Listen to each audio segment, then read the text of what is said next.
Well, Robert Whittaker, welcome to California and thanks for your time on Main Event. Pleasure, mate. It's a pleasure. I was just hanging around anyway. Now, for most of the last decade, the UFC middleweight division has been run by yourself and Israel Adesanya. But right now, I kind of feel like we're in the midst of a changing of the guard almost, with your Dricus du Plessis, your Sean Stricklands, your Brendan Allens coming through. Now, your fight this weekend against Paulo Costa, I kind of feel like is a fight to stay in that conversation almost for both of you, right? For the winner, you're still within touching distance of that title. For the loser, it might be a bit of a long way back. Is that how you're looking at this fight? No, not at all. Not at all. It's a hard fight for me and Paulo. It's going to be a hard fight and a hard test for both of us. This is the logical fight. We're supposed to have fought each other multiple times at this point, and I guess in a sense it is a bit of like the old guard fighting because we're names that have been in that conversation for so long. And as you just mentioned, that the mix-up in the top of the food chain is changing. There's your Sean Stricklands, your Dricuses and everybody else jumping up. But, mate, honestly, the only thing that matters is just getting in there and getting a win on the weekend. There's not much else to say. Winning opens up every door, whereas, losing is a bit of a speed bump. Does the new guard excite you? Mate, I love the movement. I love the opportunity that it opens up for everybody in the middleweight division. I think that's one of the most exciting aspects of the UFC is just opportunity. You see young guys getting a shot, coming in, making big waves and getting title shots within the year. We've seen that multiple times, just being in the right place at the right time or putting on a good performance at the right time. It can change the trajectory of your career entirely. So, mate, yeah, I think all movement is good. Well, your last fight was the first time in about 10 years that you lost to somebody not named Israel Adesanya, and that surprised a lot of people. I remember you came out really strong in that first round, and we were saying in the back it's just going to be another 15-minute masterclass, as it was against Marvin Vettori. Was there an issue with your conditioning in that fight, and has that been rectified at all? There were several things I wasn't happy with in preparation leading up to it, but everything is 20/20 in hindsight. So I guess we can look back now and say, yeah, the camp wasn't optimal, but it is what it is. At the end of the day, everything could have been right and I still would have lost. You don't know, until you do. So we went in there, he showed up, I unfortunately did not, and the result is as follows. Dricus du Plessis shocked us all that night, but he continues to surprise us. The man is champion now. Does that surprise you? Hard to say. Like he surprised me by beating me, right? and mate, Strickland is a fight he can win, though. It's hard to say. Like as shocking as it isn't in a way. After fighting him, I understand how awkward he was, how strong and hungry and determined he was. So I think him going up against Sean Strickland matches him favourably. Does he beat Israel? Maybe. Like before Sean beat Israel, like no one would have said he would have beat him, right? Before, yeah, it just maybe he does. All right, well, you mentioned your opponent for this weekend a little earlier. Let's turn our focus towards him. Paulo Costa is a guy for whom you've prepared twice. Hopefully third time's the charm. Yeah, that's it, mate. It's like I said, it's a fight that has always made sense to us, and especially now. And yeah, I'm glad we're almost there. You mentioned earlier your dedication. Ever since your last fight, you told me that you've been in like a monk state almost, that you've been so dedicated and devoted to your purpose and you've been training the house down every single day. What is different about this Robert Whittaker sitting in front of me, and why is he better than all Robert Whittakers that have gone before?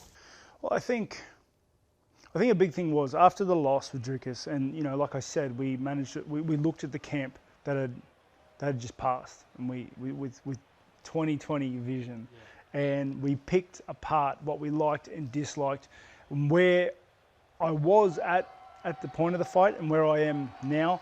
And honestly, a big part of the answer was just getting in there with some doggedness in there, just getting in there with tenacity and mate, that started by throwing myself back at the training, throwing myself back on the mats. And honestly, since that Dricus fight, I've done nothing but train. I've been doing nothing but train. I've been enjoying it. We've implemented new sessions. I've been training differently at some sessions. You know, we've taken some sessions out for now. We've just, I don't know, put in that work. And I can truthfully say, like, this is where I'm supposed to be. Like, everything that has led up to today has brought out, you know, I'm a happy fighter. I'm strong. I'm healthy. Everything's flying. So, yeah, I look forward to getting in there and putting some work on him. Well, your opponent, Paulo Costa, the Brazilian, you have looked, as you mentioned, very dedicated, but at times, and with respect to him, he has looked like almost the opposite. Sometimes it's been weight misses, it's been pull-outs, and I know some of those have been due to injury, so they were unavoidable, but it's been trolling, it's been tweets. Does his personality make you want to get in there and hurt him even more? Not really, because like I really want to hurt him already, right? And I don't even know the guy. I don't know his personality. I don't go online and I don't follow the guy. Like I don't really understand the grounding in which like everyone tells me his online personality, yada yada yada. And like I mentioned, aside from that, I already want to hurt him. You know, he's already in the crosshairs. Why do you want to hurt him so bad? Because I think that's an aspect that I, you know, loosened the grip, like loosened the reins on last fight. I feel like I was kind of just in there with a headspace of just going to work. And I think that's, I don't know, I didn't like it. I didn't like it. So, you know, I've just kind of brought back in some of that hostility, some of that aggression. And, mate, the objective isn't a win on the weekend. The objective is to hurt Costa. Are you going in there angry? Nah, like there's a difference between being aggressive and, you know, wanting to hurt your opponent than being angry. I'm not controlled by emotion. You've seen me in the octagon too many times for me to be like make such a rookie error. What do you think his mentality is going to be like going in there? He obviously hasn't been very active recently. Mate, it's never stopped him before. I'm expecting the best version of him, of Paulo Costa, you know, arriving at the, you know, on Saturday. He's an athlete. He's a fighter. He knows what he's doing. He's been in these fights. He's been in massive fights before. He understands the task that's ahead of him. I just don't think he truly understands who's going to be standing opposite him. Well, he started his career 13-0, and we saw how dangerous he was, how much strength he has. What do you need to be wary of when you fight a guy like Paulo Costa? He's a power puncher. He's got power in his hands. He's got power in his kicks, and he's the sort of guy that if you let dictate the fight, he'll do that. He'll do exactly that. But yeah, it's quite simple to put an obstacle in his, you know, in his path, and that's just by taking it to him, beating him up, like not giving him space, not letting him do what he wants. Do you think Luke Rockhold did that, played into his game a little bit too much? Oh, mate, you saw that fight. Like, I don't know what Luke Rockhold was doing, you know, with respect to him, but like that, there were moments in that fight that he just didn't look like he wanted to be there. And, you know, again, in hindsight, you can tell he didn't want to be there. He said he didn't want to do this anymore straight after the fight. Like halfway through the fight, he didn't want to be there. And I'm pretty sure he said, I don't want to do this. Like, you know, and that was his last MMA fight at the moment. So, yeah, it's hard to gauge too much off that. Yeah. Does that make it more difficult for you then to prepare for him because he has been so inactive? No, not at all. I'm focusing on what I do best. I'm focusing on my game plan and my delivery of my weapons. And yeah, he can worry about that. Well, it's not as if you haven't fought anyone with his style before. I mean, you went 10 rounds with Yoel Romero, for goodness sake. Mm-hmm. Do you think the experience in the championship rounds against a guy like Yoel puts you in good stead against the Brazilian Paulo Costa? I think the experience against all my opponents puts me in good stead. Like experience is just cumulative, right? The fight with Dricus, whilst I lost, I take that on board now. You know, I've fought tough, strong guys that won't go away. I've fought guys like Yoel. I've fought other tough studs like Vettori that you just can't put away, like Gaslam that just don't go away and hound you the entire time. So I've fought these guys before, and it all leads to the same conclusion, you know, like fighting Costa, taking that experience into the fight and putting in the work.